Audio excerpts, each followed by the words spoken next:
ದುಡ್ಡು ಕೊಟ್ಟರೆ ಬೇಕಾದ ಸಿಗತೈತಿ ಈ ಜಗದಳು ಕಾಣೆ, ಹಡೆದ ತಾಯಿಯ ಕಳಕೊಂಡ ಮೇಲೆ ಮತ್ತೆ ಸಿಗುವಳೇನೋ.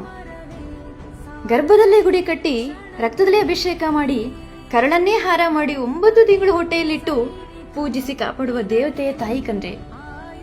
ತುಂಬಾ ಸಮಯದಲ್ಲಿ ನಾವು ನಮ್ಮ ಸಮಯವನ್ನು ಬೇರೆಯವರಿಗೋಸ್ಕರ ವ್ಯರ್ಥ ಮಾಡಿಬಿಟ್ಟು ನಮ್ಮ ತಾಯಿಯನ್ನೇ ಮರೆತಿರುವ ಕ್ಷಣಗಳಿರುತ್ತೆ. ಆದ್ರೆ ನೀ ಯಾವಾಗ ಬಂದರೂ ಸದಾಕಾಲ ನಿನಗೋಸ್ಕರ ಕಾಯೋ ಜೀವ ಅಂದ್ರೆ ಅದು ಕಣ್ರಿ. ಮಾತನಾಡಲು ಕಲಿಸಿದ ಅಮ್ಮನಿಗೆ ಕೆಲವೊಮ್ಮೆ ಹೇಗೆಗೋ ಮಾತನಾಡ್ಬಿಡ್ತೀವಿ, ನೋವಾದಾಗ ಅವಳ ಮೇಲೆ ರೇಗ್ತೀವಿ. ಆದ್ರೆ ದೂರ ಇದ್ದಾಗ ಗೊತ್ತಾಗುತ್ತೆ ನಮ್ಮ ನೋವಿಗೆ ಸ್ಪಂದಿಸೋಳು ನಮ್ಮ ಅಮ್ಮ ಮಾತ್ರ ಅಂತ. ಕ್ಷಣ ಕ್ಷಣವೂ ಬದಲಾಗೋ ಈ ಕಾಲದಲ್ಲಿ ಬದಲಾಗದೆ ಇರೋದು ಒಂದೇ, ಅದು ಅಮ್ಮ ಮತ್ತು ಅವಳ ಪ್ರೀತಿ ಮಾತ್ರ. ನಾವು ಎಷ್ಟೇ ನೋವು ಕೊಟ್ಟರು ಮತ್ತೆ ನಮ್ಮನ್ನ ಅದೇ ತರ ಪ್ರೀತಿ ಮಾಡೋಳು ಅಂದ್ರೆ ಅದು ತಾಯಿ ಮಾತ್ರ ಕಣ್ರಿ.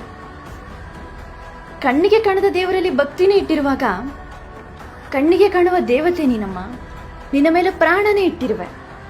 Happy mother's day to you ಅಮ್ಮ.